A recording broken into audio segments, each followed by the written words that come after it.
आर्या एक साधारण भारतीय शहर में रहने वाली 17 साल की लड़की थी।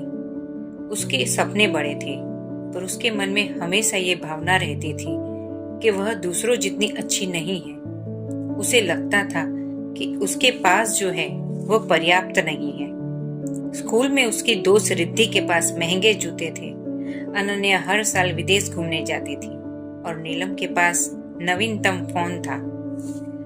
आर्या अक्सर मन ही मन सोचती, काश मेरे पास भी सब कुछ होता, काश मैं भी उनकी तरह होती। शाम को घर लौटते समय वह हमेशा भरी भरी सड़कों को देखती, लोगों को भागते दौड़ते देखती और उसके अंदर भी एक अजीब सी बेचैनी उठती, जैसे वह पीछे छूट रही हो। लेकिन एक सुबह सब बदल गया। उस दिन स्कूल ने छात्रों को एक ओल्ड एज होम वृद्धाश्रम में मदद करने के लिए भेजा। आर्या मन ही मन बड़बड़ा रही थी, यह भी कोई काम है, मेरा टाइम वेस्ट हो जाएगा। पर वह फिर भी चली गई। वहां पहुंचते ही उसकी मुलाकात एक बुजुर्ग महिला से हुई, सुशीला दादी। उनकी आंखों में गहराई थी और चेहरे पर अनुभव की झुर्रियां। आर्या ने औपचारिकता से नमस्ते किया, लेकिन सुशीला दादी मुस्कुराई और बोली, तुम परेशान लग रही हो, क्या सोच रही हो? आर्या चौंक गई। किसी ने कभी इतनी सीधे उसकी मनः स्थिति नहीं पूछी थी। वह धीरे से बोली, कुछ नहीं, बस लगता है कि मेरे पास वो सब नहीं है जो सबके पास है। सुशीला दादी ने बिना समय गवाए पास की कुर्सी पर बैठते हुए कहा, आओ बैठो, मैं तुम्हें कुछ दिखाती हूँ। उन्होंने मेज से एक पुराना घिसा हुआ फोटो एल्बम उठाया।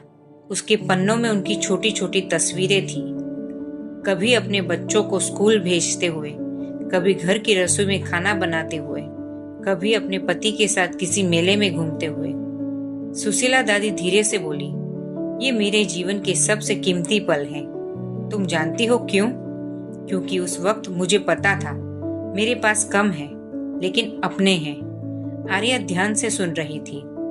आज मेरे पास बहुत खाली समय है, उन्होंने मुस्कुराते हुए कहा, पर वो लोग नहीं हैं जिनके साथ मैं उन पलों को बांट पाती।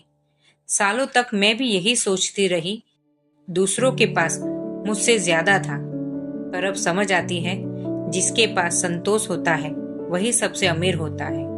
आर्या के भीतर कुछ टूट सा गया और उसी टूटने से एक नई समझ जन्म लेती महसूस हुई। उसने पूछा, लेकिन मैं कैसे सीखूं कि अपने पास जो है उसी में खुश रहना है?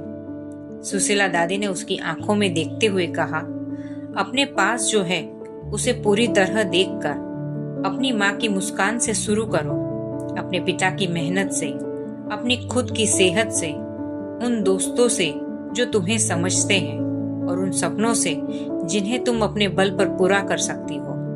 आर्या की आंखें नम हो चुकी थी। वह पहली बार समझ पा रही थी कि कमी अंदर होती है, चीजों में नहीं। उस रोज जब वह वृद्धाश्रम से बाहर निकली, शाम की धूप वैसी ही थी, पर उसे पहली बार गर्म लगी, बोझिल नहीं। उसने घर जाते अपना पुराना फोन निकाला, जिसे वह अक्सर लेकर शर्मिंदा होती थी। आज उसने उस स्क्रीन पर अपने परिवार की फोटो देखी और पहली बार मुस्कुरा उठी। उस दिन के बाद आर्या में बहुत बदलाव आ गया। अब वह तुलना नहीं करती थी, न शिकायत न हताशा। वह छोटी चीजों को महसूस करती, सुबह की हवा, अपनी कॉलेज का रास्ता, माँ के हाथ का खाना और दोस्तों की हंसी। उसने अपनी डायरी में लिखा, मेरे पास जो है वो कम नहीं, वो बस मुझे चाहिए था समझने के लिए। धीरे धीरे उसका आत्मविश्वास लौट आया और वह अपनी मेहनत से अपने दम पर एक एक लक्ष्य हासिल करने लगी। और जब भी उसे कभी मन में फिर कमी लगती, वह सुशीला दादी की बात याद करती, संतोष वाला व्यक्ति ही सबसे अमीर होता है।